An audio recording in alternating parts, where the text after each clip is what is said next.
Buenos días amigos, bienvenidos a Ni con Dios ni con el Diablo. El día de hoy nos va a acompañar durante todo el programa el embajador Óscar Maurta de Romaña, presidente de la Sociedad Peruana de Derecho Internacional, diplomático de vasta experiencia, de vasta trayectoria en Torre Tagle, que es además una de las cancillerías rectoras en América Latina y en el mundo. Buenos días, bienvenido, gracias por estar aquí. Y bueno, hay un montón de temas, el vecindario está bien agitado. A ver, quizá, digamos, geográficamente y cronológicamente además, porque, digamos, toda esta ola empezó en Ecuador, ¿no es cierto? Si no me equivoco, claro, Ecuador fue el primero. Hubo en Ecuador hace cuánto, parece que hubiera sido... Pero ya ha pasado, ¿cuánto? Un mes y medio, más o menos. Cerca de 2 meses. Cerca de 2 meses. El presidente Lenín Moreno, quizá con un mal timing, porque justo acababa de firmar un convenio de varios miles millones de dólares con el Fondo Monetario Internacional, ¿no es cierto? Y casi en simultáneo se le ocurre firmar este decreto que eliminaba el subsidio a determinados combustibles y tuvo una revuelta, ¿no? Que fue la primera, y finalmente tuvo que ceder, ¿no es cierto? Quito fue prácticamente tomada por los movimientos indígenas que están muy bien organizados en Ecuador, movilizaron gente de inmediato. El gobierno se tuvo que trasladar momentáneamente a Guayaquil y menos de 48 horas después de haber dicho que no iba a retroceder, tuvo que firmar Lenín Moreno el decreto que eliminaba, digamos, restituía la situación anterior y restituía el subsidio, y ya los movimientos indígenas se sentían empoderados y en los días siguientes le dijeron, bueno, y acá ya tienes que romper con el fondo también y todo lo demás. Luego como que se calmó un poco la situación, el nuevo comandante general de las Fuerzas Armadas, la semana pasada acaba de asumir el cargo y dijo que no se iba a tolerar más algaradas, no se iba a tolerar más revueltas. Dio un mensaje de firmeza muy muy claro, y quizá por eso, no lo sé, pero hoy en la mañana Reuters dice e informa: el presidente de Ecuador, Lenín Moreno, insistirá en una reforma tributaria y enviará en las próximas horas a la Asamblea Nacional una nueva propuesta, dijo el lunes una funcionaria, en un intento por obtener nuevos recursos para levantar la alicaída economía del país y atender el abultado déficit fiscal. Bueno, fue por 4.200 millones de dólares que había firmado un acuerdo Lenín Moreno con el FMI. En fin, en Ecuador como que se encendió esta revuelta que luego se ha extendido por varios otros países y vamos a hablar de ello. Pero, a ver, para, digamos, poner un marco conceptual, pregunta que he hecho a varios invitados y me interesa mucho tu punto de vista, querido Oscar. Me imagino que a mitad de camino entre la versión de un lado de que todo esto es producto 100% de un complot, y la otra en el otro extremo que dice, no, esto demuestra el fracaso del modelo neoliberal. Me imagino que la verdad debe estar a mitad de camino entre una cosa y otra, es decir, debe de haber un poco de esto y un poco de aquello. Pero tú eres el invitado, esta ha sido una larguísima introducción, pero en fin. Muchas gracias, Uri, muchas gracias por convocarme. Yo sé de tu trayectoria profesional y por cierto que respetamos siempre tu opinión, tu conducción, la forma inteligente como haces auténtico y serio periodismo. Pues bien, lo de Ecuador sí inició cronológicamente. Lo de Ecuador es reflejo de un fenómeno que está circulando en toda la región, que es la protesta popular, las hipersensibilidad, una suerte de hiperestesia del gobernado, de la ciudadanía, que tan pronto como hay algo que acontece y que afecta inmediatamente el transporte, afecta el bolsillo de los usuarios, ¿no? En este contrato social que en la actualidad pues ha reflejado una gran desconfianza. El ciudadano no cree en los políticos, no cree en las instituciones, y por eso se toma la justicia y expresa, no mediante artículos civilizadamente a medios de comunicación o redes sociales, sino que se vuelca con una besanía descontrolada, ¿no?, a expresar y a manifestar sus sentimientos de frustración, ¿no? Todo esto se facilita por las redes sociales, porque todo el mundo está informado, ¿no? Ya hay conocimiento de todos los hechos. La situación en Ecuador es complicada porque se tuvo que recorrer al Fondo Monetario. Al Fondo Monetario, tan satanizado constantemente, hay que reconocerle que nos ha enseñado en cierta forma a hacer cuentas. Lo creamos nosotros, el sistema de Bretton Woods. Ahí nace el Fondo Monetario y el Banco Mundial. Y vienen esas cartas de intención en la cual te hacen una prognosis financiera de tu realidad fiscal y te dicen, oiga, usted tiene tal déficit, los subsidios no funcionan, aquí irlos acortando. Pero, así es, en el fondo es simple sentido común, ¿no es cierto? Sí. No gastes más de lo que ganas. Punto. Que es el mejor consejo para la vida que cualquier persona puede tener. Desde la Biblia. Así es, tus ingresos y tus egresos. Si son mayores vas a estar en problemas. Totalmente de acuerdo, totalmente de acuerdo. Pero a nadie le gusta que vengan a ajustarlo, ¿no es cierto? Tan pronto como te tocan el bolsillo, la gente salta, ¿no? Y en el caso concreto de Ecuador, es una economía dolarizada. Recordemos, a mí me tocó estar de embajador en Ecuador en un momento determinado cuando me tocó implementar los tratados de paz. Los tratados fueron un reflejo de lo que es derecho internacional y fue un gran diseño y una gran ejecución y una negociación muy afinada. Pero al mismo tiempo, la implementación suscitó pues aspectos muy operativos, muy ejecutivos. Por decir tan solo un ejemplo, ¿no? Nos habían entregado los mapas de todas las zonas minadas. Zonas minadas, pero las zonas minadas se mueven por las lluvias. Claro. Y tuvimos percances de peruanos que fallecieron o que perdieron miembros por estos desplazamientos. Ya había paz totalmente y hubo que hilar muy fino y encontramos interlocutores muy maduros, muy fraternos, como Gustavo Noboa Bejarano, como jefe de Estado, ¿no es cierto?, que respondieron con mucha visión de convivencia y de respeto al derecho de paz, al derecho internacional. Pero en fin, la economía está dolarizada y ese es un corset donde cuando ingresas normaliza muchos aspectos. Ya hay varios casos, Panamá, si no me equivoco, también lo tiene en El Salvador, ¿no? Que funcionan bajo esta modalidad, pero es muy difícil salirse de ella. ¿Qué está heraldando todo esto? Está heraldando que existe una crisis social fuerte, y se tiene que ordenar. Vivimos, además, todo esto está en un reflejo mundial, ¿no?, manifestado por los bajos precios de las materias primas. Todo el impacto que tuvo el 2008 todavía va dando sus movimientos espasmódicos. Y desde el 14 a la fecha, 5 años, nuestros precios de materias primas han bajado sustancialmente. Fuera ya de los encontronazos que vienen teniendo las primeras, las potencias, ¿no? China, Estados Unidos.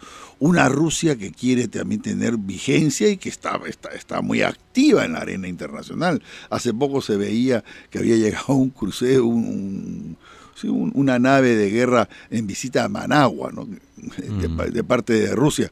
Es decir, un poco también siento que se ha volcado la Guerra Fría. Aquello que pensábamos superado después del muro, cuando la OCDE está revitalizadísima y todos aspiramos a poder adoptar buenas prácticas. Cuando vemos que ya la Unión Europea se perfila y está en modernizaciones, y cabe la expresión modernización, donde se ha logrado un buen estado de bienestar, con sus mini crisis que tienen también, ¿no es cierto? Los chalecos amarillos de Macron, el problema de la elección de un gobierno que dé gobernabilidad, valga la redundancia, a España, los cortos premieratos italianos de 6 meses, pero al final de cuentas Europa es exitosa. Yo creo que es el modelo de integración más eficientísimo que se ha logrado a nivel mundial. No obstante, la situación económica... Claro. Es más complicado, es interesante lo que mencionas, la vuelta a la Guerra Fría, pero la vuelta a la Guerra Fría en un escenario mucho más complicado, porque digamos, en los años 50, 60 había 2 bloques, ¿no es cierto? Entonces tenías Estados Unidos y todo su bloque de influencia, era un mundo bipolar. Totalmente, ahora es multipolar. Ahora es multipolar y multiconflictivo, porque entonces tienes muchos más actores, ¿no es cierto? Hay muchos más jugadores en la mesa y eso complica muchísimo más el escenario. Ya la cosa no es digamos azul y rojo, ¿no es cierto? Hay un montón de colores y de matices. Para ir pasando justamente a eso, ya que mencionaste el tema de la vuelta de la Guerra Fría, que quizá explicaría un poco el otro ingrediente de esta agitación, ¿no? Porque, Lenín Moreno le echó la culpa a Correa, ¿no? Y Correa un poco decía, bueno, pero entonces yo tengo un poder terrible si e incluso el dirigente principal de los movimientos indígenas dijo, Correa no tiene nada, Correa nos estuvo persiguiendo durante más de 10 años, no tenemos nada que ver con Correa. Por otro lado, arrestaron, si no me equivoco, un grupo de supuestos agentes venezolanos en Ecuador. Se ha detectado esa presencia además en Chile y en Bolivia junto con los cubanos. Hay una suerte de profesión, digamos, de mercenarios, ¿no? Claro, entonces, digamos, para ponerme, descontento social y problemas siempre ha habido, ¿no? Dicen, pero de repente... O sea, siempre ha habido, como yo digo, manchas de querosene en el piso, y claro, si pasas con un fósforo, probablemente prenda. Pero esta vez ha prendido en simultáneo. Entonces, hay quienes hablan, no sé si Dardo López Dols estuvo hace unas semanas aquí, y hablaba del bloque BRIC, con V, con B chica. Venezuela, BRIC, Venezuela, Rusia, Irán, Cuba. Y creo que decía China, aunque China tiene su propio modus operandi, ¿no? China te hace bulla, contrata gente para hacerte bulla, sobre todo en el tema vinero, y después viene y te ofrece comprar la mina y la agitación desaparece. Y ha habido casos, aquí no voy a mencionar nombres. Pero bueno, entonces, eso de que estamos de vuelta en la guerra, parecería que en Cuba de nuevo, quizá porque están viendo que están perdiendo Venezuela, porque tarde o temprano... entonces están un poco desesperados y están volviendo al foquismo, o sea, están tratando de hacer un poco lo de los años 60 en Bolivia, Perú mismo, Javier Heró, qué sé yo, Mesa Pelá, claro, con otro sistema. Ahora ya es eso, pero digamos la agitación urbana, la anarquía urbana. Entonces hay un elemento de agitación, además de ese elemento de irritación ante las élites, ante el establishment, esta sensación de incertidumbre ante el futuro económico cada vez más azaroso, y para no hablar de todo lo que implica la economía 3.0 de inteligencia artificial. Totalmente, y de eliminación de puestos de trabajo, que ese es un tema que daría para un solo programa, solo eso para un programa, ¿no? Y que se viene a pasos agigantados, al galope. Hay muchas profesiones que de aquí, ese es otro tema. Estamos educando, me dijo Idel Wexner cuando vino aquí, a los niños para el siglo XX, cuando estén graduados, muchas de los conceptos y de las profesiones funciones que se les enseñó ya Correcto. no van a tener, ya van a estar robots haciéndolo, pero en fin, Correcto. cerremos ese paréntesis. ¿Hay algo de agitación al viejo estilo ruso, KGB, no sé, cubano de los años 60? Porque América Latina ha desarrollado, creo yo, pues economías que están demostrando que hemos crecido. Nadie puede ser desdeñoso con el esfuerzo latinoamericano después, ¿no?, de las últimas décadas. Eso es lo extraño, ¿no? Millones salen de la pobreza y sin embargo hay un sí, descontento hay una que paradoja. no había hace 20 años, Así es. que la gente estaba tranquilita a pesar que estaba mucho peor que ahora.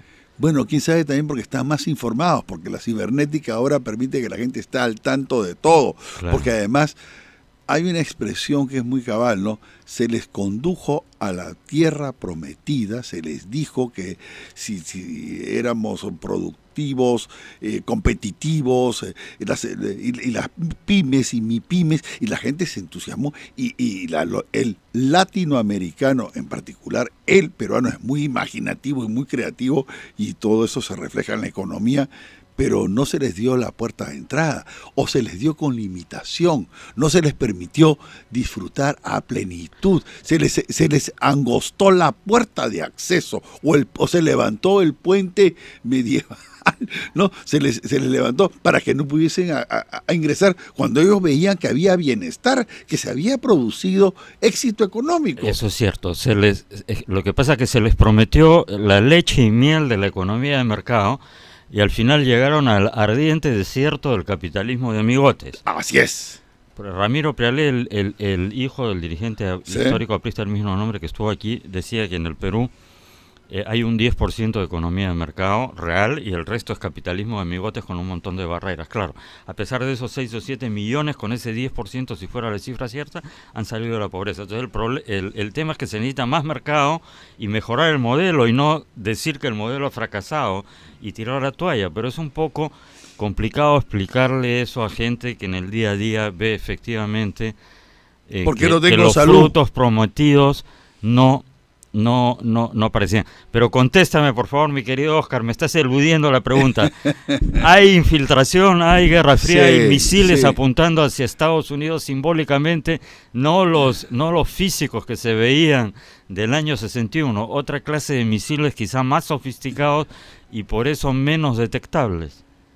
Yo siento que sí. Yo siento que hay una hay una confluencia de interés, que no más hay aquí un predominio del pensamiento estadounidense, sino que además por las riquezas, recursos, por todo lo que ha supuesto desde los 60, 70, desde ya no hay la dependencia de armamento, ya no hay dependencia de medicamentos exclusivamente norteamericanos. Ahora se encuentran genéricos chinos mucho más accesibles al mercado, los chinos están invirtiendo, los rusos también están experimentando y tienen interés en estar presentes formalmente, pero que hay una carga ideológica, sí. ¿Cuándo tenías tú? Yo contrastaba entre CNN, para simplificarlo, CNN y RT, Russia Today. Ajá. Y hacía un balance y tenías una versión sesgada y otra versión tan sesgada como la otra, ¿no? Y se da en la cotidianeidad de la información que recibimos todos. Tienes que lograr un balance para saber dónde está el centro, más las opiniones locales. Sí, ¿por qué? Porque hay recursos, porque hay riquezas. Yo he trabajado últimamente el tema del litio. El poder, el impacto que tiene el litio y la gran concentración del litio a nivel mundial se encuentra acá, en América, en Sudamérica. Lo tenemos Bolivia, Argentina, Chile y Perú. El litio va a ser la energía más depurada, más refinada, baterías, sistemas de los móviles. Todo el siglo XX, efectivamente. El petróleo sí, pero ya estamos conscientes de que el petróleo, en la visión, la prognosis energética, ya todos esos fósiles ya van a ir paulatinamente porque hay una convicción y una conciencia de que la ecología, todo está muy concatenado, Uri.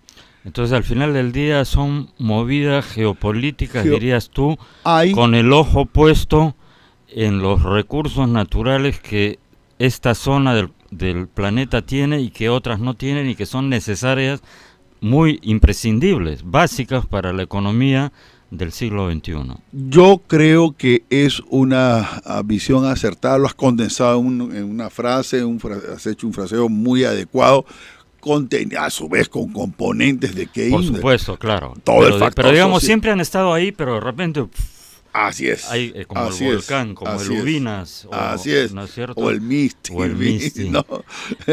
Ya, a ver, entonces, de ahí, a ver, ¿a dónde pasamos? Porque además, a ver, justo por coincidencia, y no existen coincidencias en política, lo digo entre comillas, todos los problemas están en esas zonas donde hay litio, ¿no?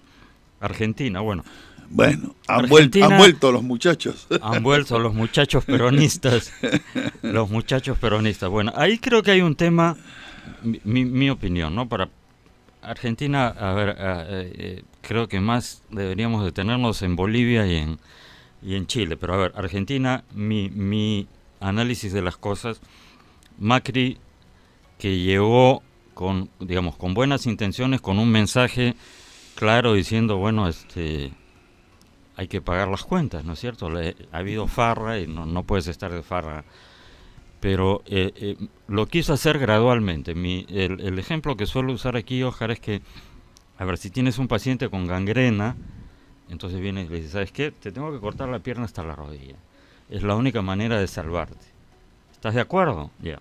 Te corto y se acabó, fin de la historia. Pero si vienes y dices, mira, vamos a ver, te corto el pie primero, ¿ya? Y la próxima semana vengo y te voy a cortar hasta... Ya, la tercera cuando dices, no, ¿sabes qué? Cámbiame de cirujano, ¿no? Entonces, aquí en el Perú, Hurtado Miller, el primer gobierno de Fujimori, yo creo que tuvo el coraje y eso hay que reconocérselo. Indudablemente. ¿Sabes qué? Las cosas así, venimos de 2 millones % de inflación, no hay otra manera, que Dios nos ayude. ¡Pum! Y nos cortaron la pierna, ¿no es cierto? ¡Pum! Pero se acabó la gangrena. Entonces ya hemos pasado por eso.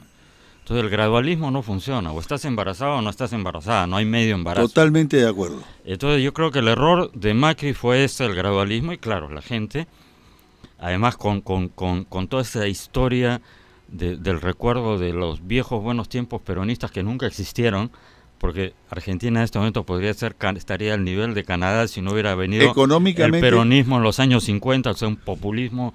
El peronismo siempre ha sido populista, pero bueno, pero existe ese recuerdo de los viejos buenos tiempos que no sé de dónde viene.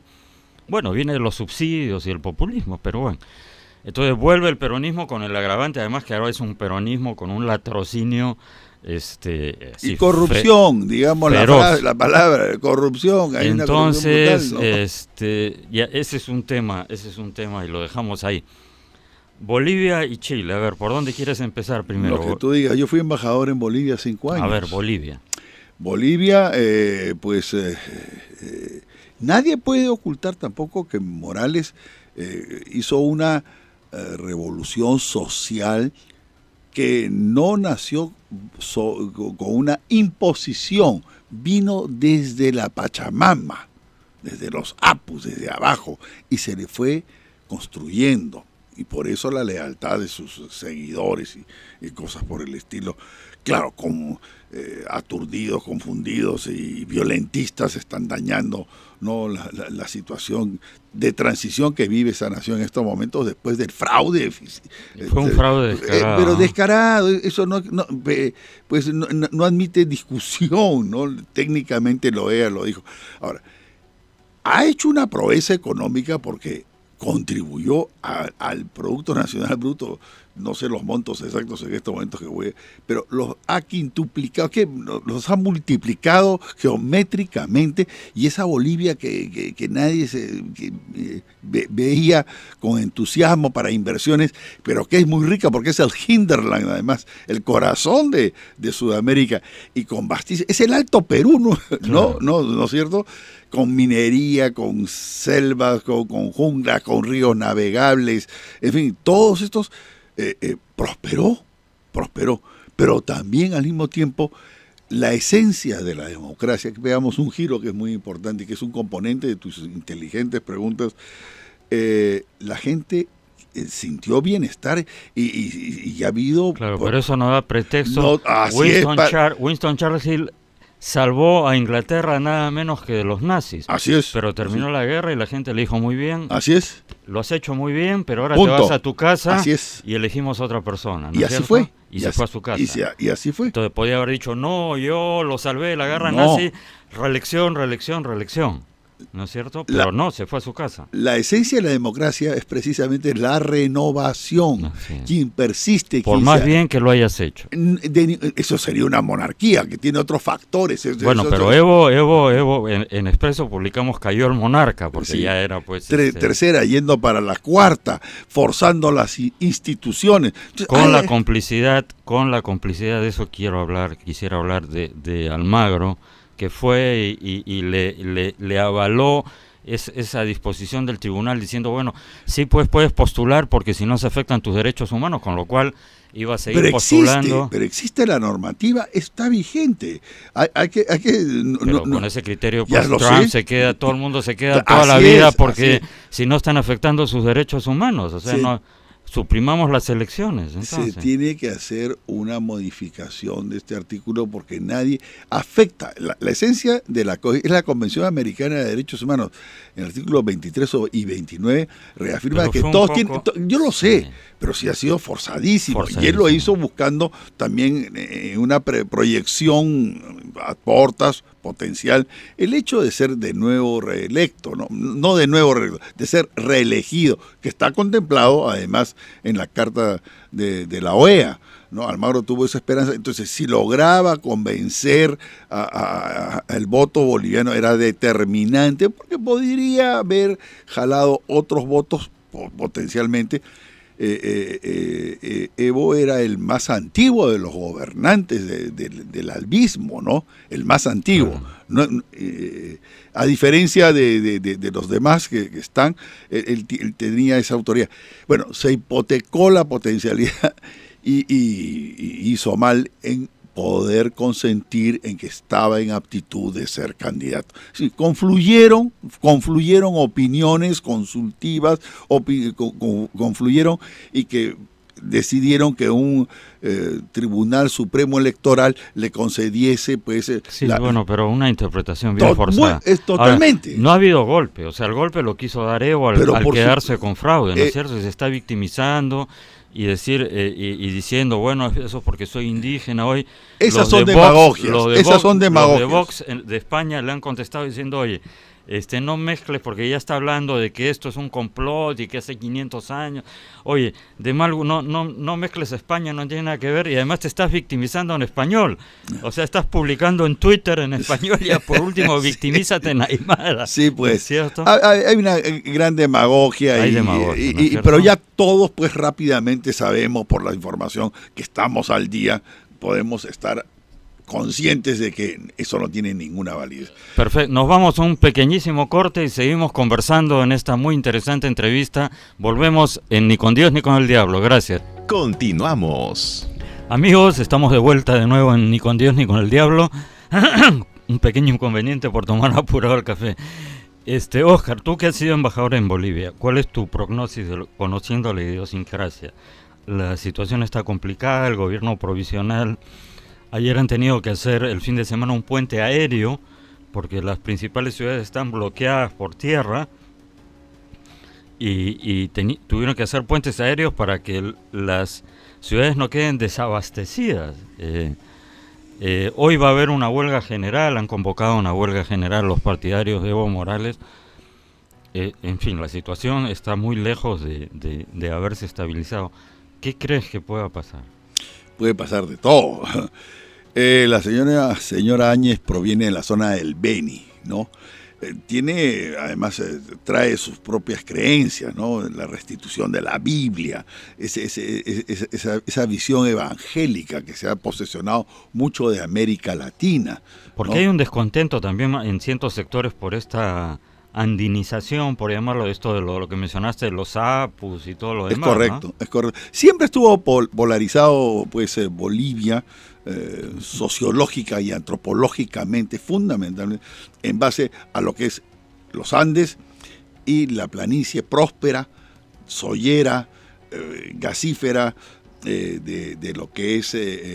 antes católica y ahora evangélica. Y ahora que es Santa Cruz, ¿no es cierto? Pero estaba muy desdeñada en cierta forma por la escasez de población, lo que es el Beni, que es una zona muy rica, ganadera. Y aquí el Perú importa muchos insumos cárnicos que ya vienen. Bueno, entonces viene Áñez con la Biblia. Áñez con la Biblia y dice aquí vamos a hacer. Creo que ha habido apresuramiento, no se anuncia el día, los 2 días, las 48 horas, rompemos con fulano. Todo es. Ahí sí hay debió actuarse con cierto gradualismo. Ha abierto muy pronto muchas confrontaciones.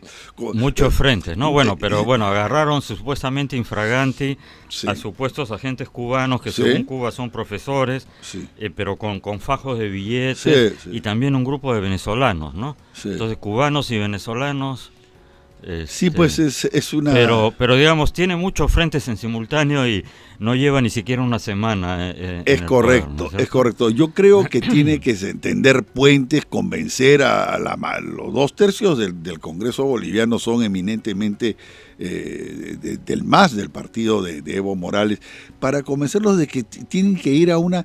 Lo suyo es un trabajo de transición, 3 meses, 6 meses, pero punto. Y va a tener necesariamente que dialogar con Evo Morales. Así es, y que se apacigüen, llegar a una fórmula de entendimiento, ¿no es cierto? ¿no? Pero está, digamos, la puerta abierta que puede pasar cualquier cosa por aquí, por allá. Infortunadamente, para un país que está con unas proyecciones, un país que es socio nuestro, en fin, hay muchas vinculaciones, además con todo el diseño que ponía mucho empeño en lo que es tren bioceánico, que es de enormes... Bueno, todo ha quedado, ya el presidente Vizcarra ha salido a decir que todo queda en suspenso. Es natural. Evidentemente. Es natural porque tú requieres que los interlocutores, tus asociados, pues sean válidos y tengan capacidad de toma de decisiones. En la actualidad es de una fragilidad la situación.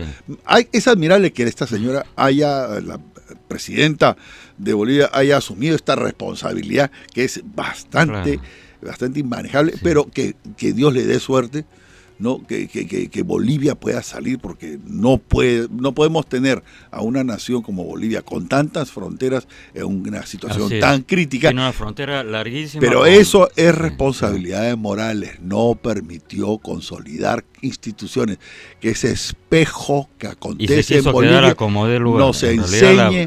nos enseñe que hay que tener instituciones. Claro, tú me dirás, instituciones como los chilenos, y mira la crisis que tienen. Vámonos para Chile. A ver, Chile. Empieza supuestamente el país el ícono de Latinoamérica, de Sudamérica, estrella, estabilidad y todo lo demás. El oasis. El oasis, ¿no es cierto? Y de repente sube el pasaje del metro. Los primeros son los estudiantes de secundaria que saltan por encima de los molinetes. Mal manejo de Piñera esa noche, cuando ya estaban empezando las primeras llamas en Santiago, las primeras llamaradas. Se va a cenar a uno de los restaurantes más lujosos porque era el cumpleaños de su nieto. Sale un funcionario a decir, bueno, levántense más temprano para si les molesta el alza. Un ministro de Estado que dice, ¿no? Circula un audio de la esposa del presidente diciendo, tenemos que renunciar a un poco a nuestros privilegios. Claro, se refería a que había que ser más solidarios, pero en el contexto ese... Bueno, todos los malos manejos posibles. Al día siguiente quiere dar un giro y sale y dice, estamos en guerra.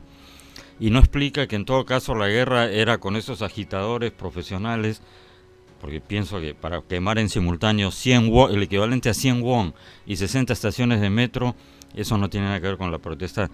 Pero no es una protesta simplemente popular. No explica con quién está en guerra. Encima sale el comandante general del ejército, o el de la región, dice, disculpa, yo no estoy en guerra con nadie. Eso parece que estaba en el marco de una reunión. Me comentaba aquí un invitado, ahorita no me acuerdo el nombre, pero decía Rafael Rey. Rafael Rey dijo en este programa que las Fuerzas Armadas y la policía le dijeron a Piñera, si quieres que salgamos, necesitamos una garantía por escrito que no nos van a procesar. Impunidad.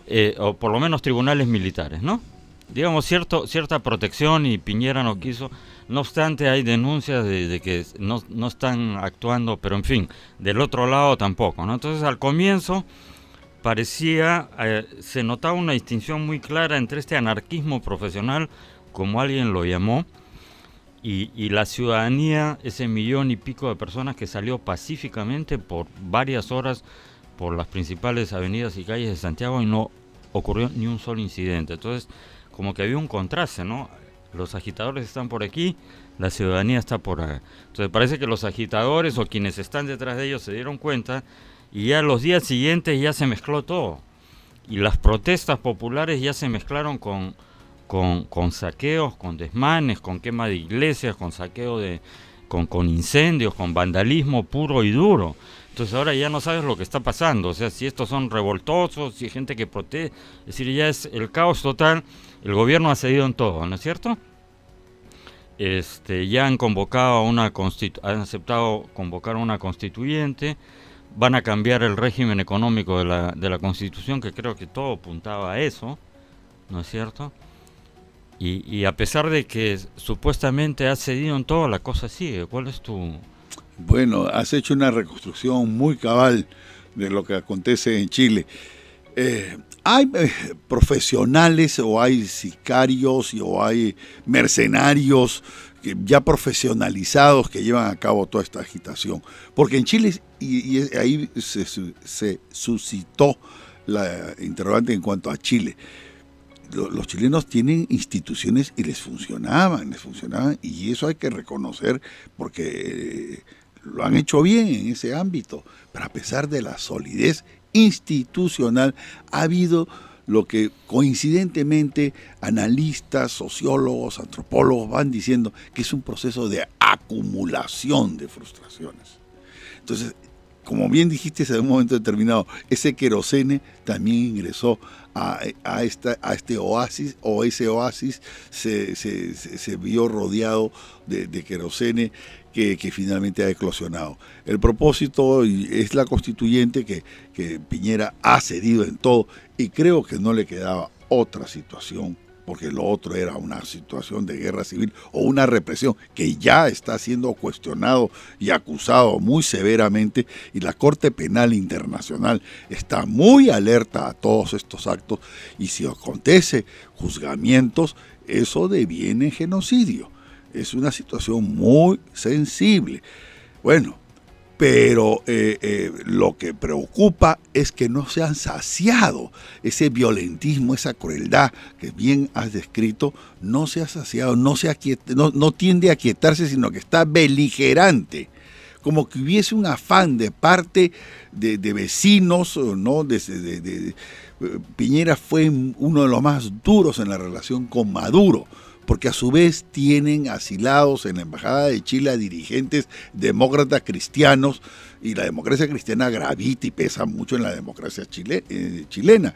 Entonces, un poco como quieren hacer escarnio. Ustedes se sentían los privilegiados y que a ti no te movía el piso nadie. Pues ahora date cuenta que también la inundación te llega a ti y tienes el agua hasta acá. La brisita bolivariana. No es la brisita, es don't make waves, no hagas olas porque la tienes acá. Confiemos que también se aquiete.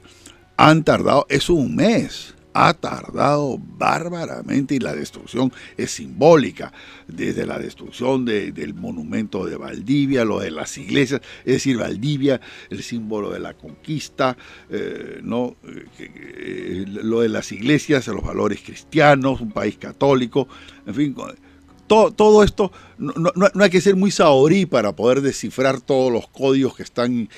Y la prognosis, la perspectiva que yo veo que va a tomarles un tiempo. Vamos a ver el debate constitucional.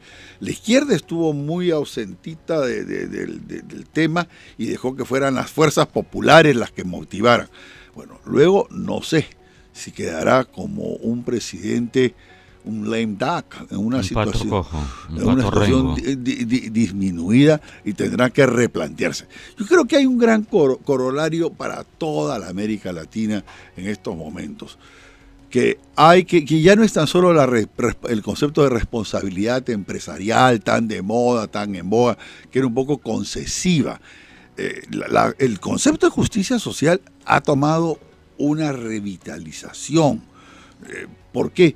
Porque hasta la iglesia lo propicia y Latinoamérica habla español y es cristiana y es católica. Cada vez... Una corriente de la iglesia, de eso podríamos, la teología, el efecto nocivo de la teología de la liberación y todo. Sí. Yo, para salpimentar esto un poco, porque estamos de acuerdo en todo y se va a poner aburrido, entonces para condimentarlo en todo, eso de justicia social... Cuando empiezan a hablar de justicia social y de redistribución... No es populismo, no es populismo. La mejor justicia social es que haya una verdadera economía de mercado. Yo creo que el mercado es la... Pero bueno, entiendo a dónde vas, pero ya, ojalá que se solucionen las cosas. La izquierda va a querer cambiar el régimen económico porque ya está diciendo que la culpa de todo es de la malvada economía de mercado. Pero los hizo crecer y los hizo desarrollar durante 40 años. Pero tú ves, a pesar de eso, la prédica izquierdista. Pero bueno, dejemos Chile, Venezuela. Venezuela, patético. Pues. Venezuela, bueno, salieron después de un tiempo, digamos, que las cosas estaban en una especie de statu quo, ¿no? De repente Guaidó convoca, ha habido el sábado una cosa multitudinaria, ¿no es cierto? Parecería que otra vez hay un momentum. De inmediato ha salido Maduro a decir, bueno, pero sí, mire, pero por otro lado está conversando, siguen las conversaciones, no, Guaidó lo ha desmentido, no, esto ya lo desmintió en ocasiones anteriores y sí estaban conversando, parecería que hay dos carriles. Pero en fin, es de sobra conocida la situación en Venezuela por todos. Lo que yo quería preguntarte es, a ver, ¿hay alguna otra solución, te pregunto, excepto aquella en la cual se sienten a conversar los verdaderos dueños de la pelota? Me refiero a Estados Unidos, Rusia y China. Y se pongan de acuerdo y mira, Trump que le diga a Putin y allí, mira, ya lo dijo Guaidó, pero ya, la Casa Blanca, Washington, te garantiza que te van a reconocer toda la deuda y toda la inversión. Pero tú tienes que hablar con Maduro y con Diosdado, y daría para un programa entero empezar a hablar del cártel de los soles y el narcotráfico y todo lo demás. Pero muy poderoso. Muy poderoso. Pero ¿sabes qué? Ya les damos un salvoconducto. No van a terminar ni como Ceausescu, ni como Mussolini, ni como Gaddafi, pero tú los tienes que convencer de que se vayan con toda su familia pues a Cuba o a Pekín o a La Habana o a Moscú. Mira que Evo no quiso irse a Venezuela, tonto no es. No, si hay una residencia no en el DF, ¿no? Sí. Le han asignado una residencia presidencial. Sí, creo que me están pidiendo un corte. ¿Sí? Sí, nos vamos a un pequeñísimo corte y regresamos en la parte final de Ni con Dios ni con el Diablo. Continuamos. Amigos, estamos de vuelta en el segmento final de Ni con Dios ni con el Diablo, en esta interesantísima charla con el embajador Oscar Mota de Romaña. Nos quedamos en Venezuela, ya. Trump, Xi, Putin, mira, ¿sabes qué? Salvoconducto para Maduro, la cúpula militar, Diosdado Cabello y una transición. Me parece que es la única manera que los grandes jugadores que se sientan a la mesa se pongan de acuerdo. Si no, no sé qué opinas tú. Y además, si nos da el tiempo, quisiera hablar del papel de los organismos internacionales, porque después de hablar de Venezuela, quisiera dedicar una pregunta antes de terminar en Perú, aquí. El papel de los organismos internacionales, es decir, la OEA, la ONU dándole un consejo, es decir, Bachelet, ¿no es? La comisaria de derechos humanos, la alta comisionada, va, dice esto es una dictadura, hay una violación terrible de los derechos humanos, y Venezuela termina teniendo un asiento en el Consejo de Derechos Humanos de la ONU. Estamos todos locos. Entonces, ¿qué está pasando con los organismos internacionales? Se han vuelto inoperantes, pero en fin, esa es la siguiente pregunta. Venezuela, ¿cómo ves la...? Estado fallido, carcomido por ese populismo de confiarle por negociados a determinadas jerarquías y cuadros militares en industrias y empresas que lo que hacen es simplemente recaudar y explotar. El mejor ejemplo de que el socialismo y la economía estatista no funcionan. Pero es evidentísimo. Y además, no tan evidentísimo para algunos que siguen defendiéndolo aquí y en otras partes. Pues están despistadísimos. Es decir, contra la historia. Yo creo que ese es otro espejo que tenemos que mirar. Le echan la culpa al cerco imperialista. No, pues el imperialismo ha estado en debate con los chinos que les han sabido, no es la China de los siglos pasados donde tuvo y fue controlada y tuvo que conceder y estaba. Claro, no es la China de la guerra del opio controlada por los países europeos, ¿no? Exactamente. Ahora es una China poderosa, no, numérica, económica, número de población, en fin. Estado fallido, modelo fracasado. Alternativas. ¿Qué crees alternativas que tiene que salir y que tendrá pues que allegarse a un entendimiento. Por las buenas o por las malas, ¿no es cierto? Esto va a acabar. Yo creo que sería dramático para todos nosotros que ingresaran aquí bombardeos y cosas por el estilo. Una militarización de la crisis no es recomendable. De ninguna forma. Pobre pueblo. Que 4 millones hayan ya migrado. Y la ONU calcula que de seguir así las cosas, en un par de años más van a ser 8 millones. Bueno, nosotros cuando se habló que estábamos escasamente en 200.000, ¿por qué el Perú tuvo esa actitud? Porque el Perú fue agradecido, reconoció y quiso repagar. La época que los peruanos fueron 250.000 que acogieron, pero profesionales 1A, contadores, ingenieros petroleros, empresarios que les fue muy bien además. Era otra coyuntura. Ahora, tiene que haber un entendimiento y que se logre a la brevedad, porque además todas estas personas que han migrado, Colombia está muy congestionada, Ecuador aún siendo de tránsito. Claro, es una migración a la cual Latinoamérica no estaba acostumbrada. Nunca. Mira, es mayor incluso o equiparable a la migración siria en Europa, que mira los problemas que ha traído. Así es. Entonces, en Latinoamérica, por lo menos hasta ahora, además, en contraste con Europa, como que se ha asimilado mejor, pero nadie sabe hasta cuándo. Entonces, además es de interés de toda la región solucionar. Tú dices que se soluciona por las buenas o por las malas. Ojalá las buenas es una salida diplomática en la cual lo convenzan a Maduro que tiene que soltar, ¿o qué? Ojalá.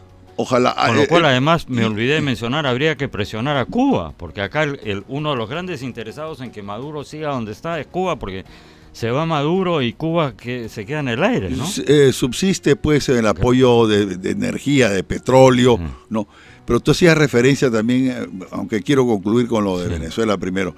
Venezuela tiene que tener la opción militar, que no escapa al pensamiento de Bolton y los que estuvieron, porque ya Bolton también fue reemplazado fue asesor de los halcones. De los halcones. Es decir, dependerá mucho también de la coyuntura interna del proceso electoral norteamericano, ¿no? Cómo siente el presidente Trump, cómo se proyectan sus propias potencialidades para lograr la reelección. Pero Dios quiera que nunca se dé una situación de índole militar, porque eso afectaría a muchos. Nosotros hemos puesto nuestro aporte, el grupo de Lima, que a veces pues se le ve que no es tan efectivo, pero son las democracias, son este grupo de naciones, 13 naciones que le están diciendo queremos sacar adelante y una fórmula constructiva y positiva, pero no admite diálogo, no admite nada y está siendo manipulado.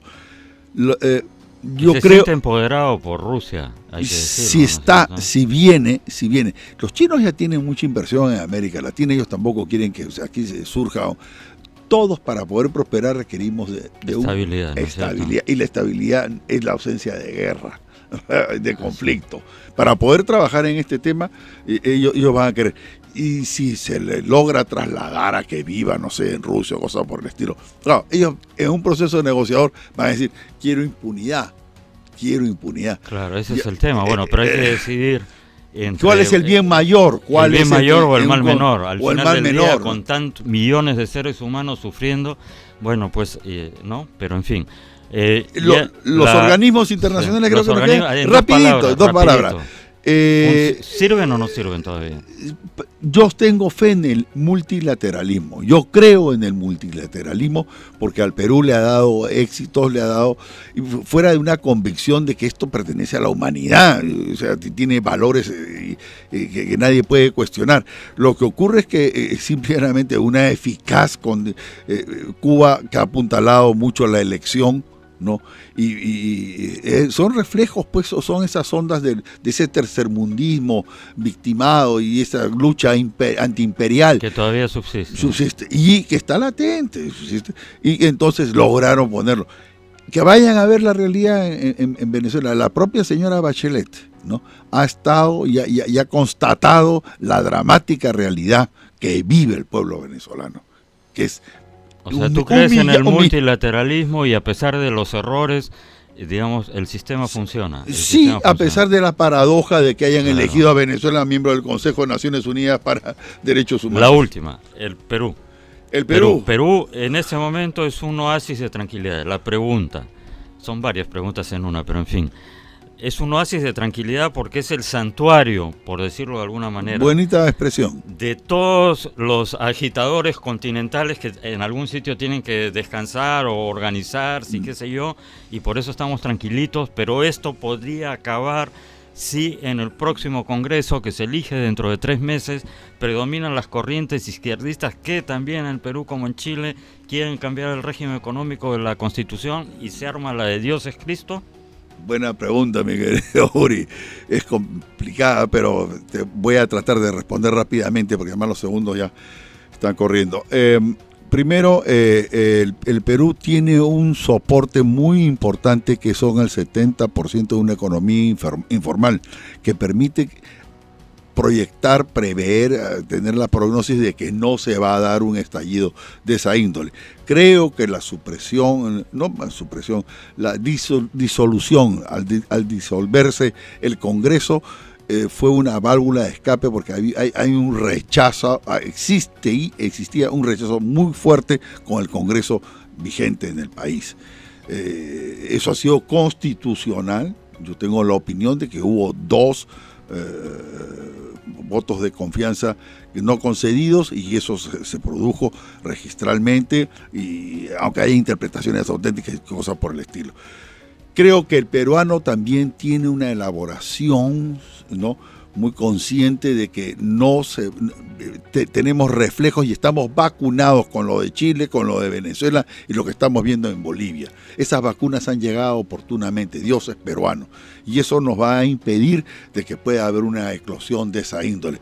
Modificaciones a la Constitución, yo creo que no le tengo simpatía a la Constitución del 93, la comenté en un libro, modestamente, que te voy a hacer llegar, Política Exterior y Derecho Internacional, en el capítulo del ámbito de tratados y régimen internacional. Pero hay que reconocerle las bondades del modelo económico que al Perú ha hecho que la brecha, que era abismal, se haya acortado. Depende de nosotros también de que da una situación de ralentización de la economía, no caigamos en actos desesperados. El Perú tiene grandes potencialidades y tenemos que ver que la minería es estructural y fundamental para poder salir. Ya los beneficios de las grandes irrigaciones nos están lanzando hacia las exportaciones exitosísimas de productos, de todas pero maneras, tenemos la minería es fundamental. La minería es fundamental. Perfecto. Amigos, te agradezco mucho. No, ha sido una interesantísima entrevista con Óscar Urtua, presidente de la Sociedad Peruana de Derecho Internacional. Ya se nos ha ido el tiempo. Es todo por hoy en Ni con Dios ni con el Diablo. Gracias y hasta mañana.